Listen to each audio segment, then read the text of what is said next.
দক্ষিণ এশিয়ার ইন্দো গাঙ্গেয় সমভূমি এবং হিমালয়ের পাদদেশ নামে পরিচিত অঞ্চলে বায়ু দূষণ স্বাস্থ্য এবং উৎপাদনশীলতার ক্ষেত্রে বড় ধরনের ক্ষতি করছে। এই অঞ্চলের সবচেয়ে গুরুতর উন্নয়ন চ্যালেঞ্জগুলোর মধ্যে একটি হলো বায়ু দূষণ।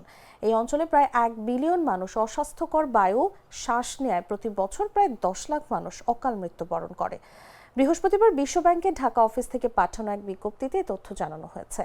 বিজ্ঞপ্তিতে বলা হয়, বার্ষিক আঞ্চলিক জিডিপির প্রায় 10% অর্থনৈতিক ক্ষতি অনুমান করা হয়।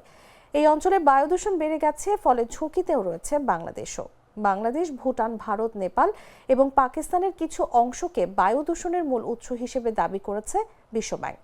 সংস্থাটি জানায়, বিভিন্ন ক্ষেত্র এবং বিচার ব্যবস্থায় নেওয়া হলে কয়েকটি পদক্ষেপ উল্লেখযোগ্যভাবে দূষণ কমাতে, জনস্বাস্থ্যের উন্নতি করতে এবং শক্তিশালী অর্থনৈতিক প্রবৃদ্ধিকে সমর্থন করতে পারে।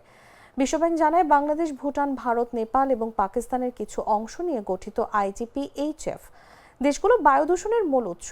এর মধ্যে রয়েছে রান্না ও গরম করার জন্য কঠিন জ্বালানি পোড়ানো, উপযুক্ত ফিল্টার প্রযুক্তি ছাড়াই জীবাশ্ম জ্বালানি এবং জৈব বস্তু পুঞ্জ পোড়ানো, অদক্ষ অভ্যন্তরীণ দহন যানবাহন ব্যবহার করা, কৃষকরা ফসলের অবশিষ্টাংশ পোড়ানো এবং অদক্ষভাবে সার ও সার ব্যবস্থাপনা করা এবং পরিবার ও প্রতিষ্ঠানগুলো বর্জ্য পোড়ানো।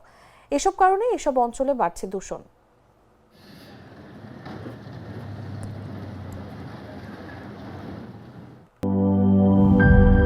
নায়াসিনামাইড ও স্যালিসাইলিক সমৃদ্ধ লিলি ফেস ওয়াশ, যা ফেসের ডেড স্কিন সেল দূর করে দেয় দ্বিগুণ ফাস্টার ব্রাইটেনিং।